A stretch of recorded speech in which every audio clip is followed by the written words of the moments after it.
CC కెమెరాల యొక్క ప్రాధాన్యత, ప్రాముఖ్యత.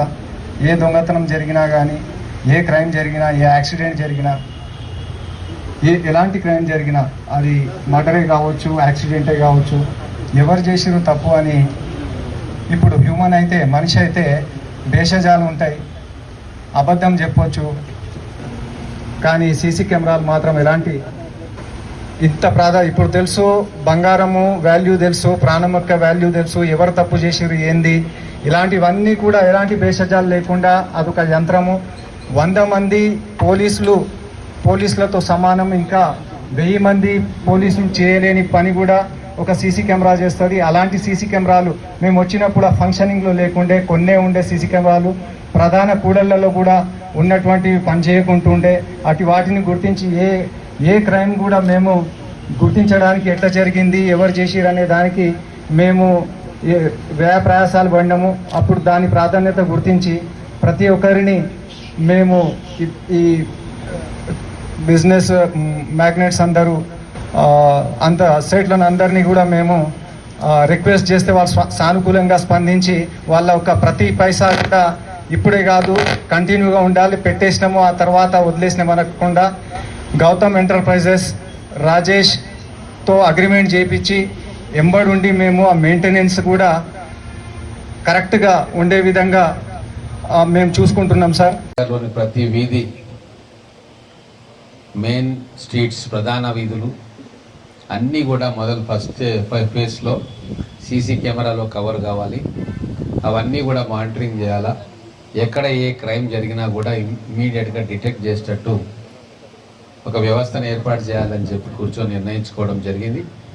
ఆ నిర్ణయంలో భాగంగా ఎస్పీ గారి ఆదేశాల మేరకు 1 టౌన్ 2 టౌన్ సిఐలు ప్రధానంగా దాదాపుగా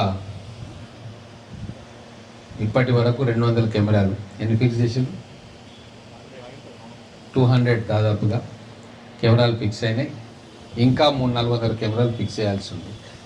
దానికి పట్టణంలో చాలామంది వ్యాపారవేత్తలు డొనేషన్ రూపకంగా ఇవ్వడం, కొందరు క్యాష్ ఇవ్వడం, కొందరు టీవీలు, ఎల్ఈడి మానిటర్స్ ఇటువంటివన్నీ కూడా ఇవ్వడం.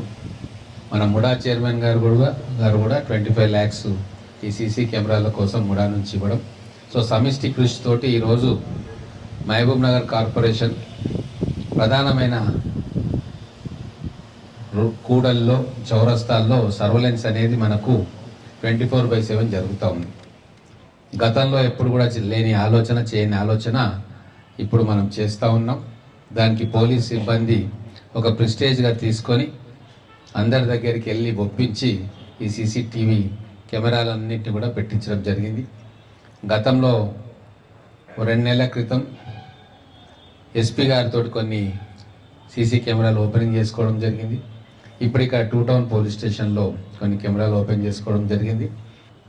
ఇంకా ఎన్ని కెమెరాలు కావాలంటే అన్ని కెమెరాలను ప్లానింగ్ చేసుకొని స్టెప్ బై స్టెప్ ఒక్కొక్క వీధి, ఒక్కొక్క జంక్షన్ కవర్ చేసుకుంటూ టోటల్ మహబూబ్ నగర్ కార్పొరేషన్లో ఏ ప్రధాన వీధి కాదు కదా, గల్లీలలో కూడా సీసీ కెమెరాలను మనం ఏర్పాటు చేసుకుంటే ఖచ్చితంగా క్రైమ్ తగ్గుతుంది.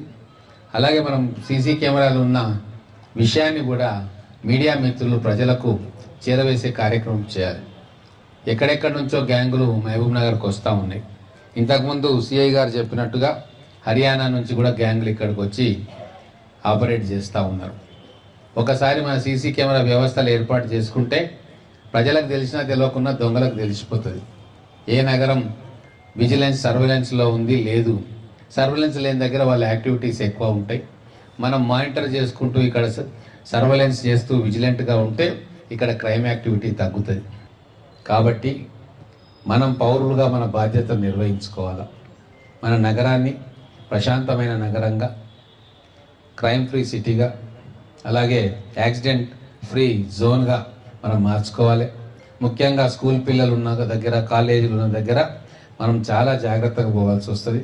ఎక్కడెక్కడైతే స్పీడ్ బ్రేకర్లు అవసరమో ఒకసారి మొత్తం టౌన్ రివ్యూ చేసుకొని municipal authorities, transport authorities, police విభాగం ముగ్గురు కూర్చొని ఒక కోఆర్డినేషన్ మీటింగ్ పెట్టి రాబోయే 1-2 రోజుల్లో ఒక మాస్టర్ ప్లాన్ తయారు చేస్తే ఎక్కడెక్కడ మనకు స్పీడ్ బ్రేకర్స్ అవసరమవుతుంది, ఎక్కడ స్పీడింగ్కి అవకాశం ఉంది, వాటిని ఐడెంటిఫై చేసి కార్పొరేషన్కి ఇస్తే వాళ్ళు ఖచ్చితంగా ఇమ్మీడియట్గా ఆ స్పీడ్ బ్రేకర్లను ఏర్పాటు చేసే కార్యక్రమాలు చేస్తారు.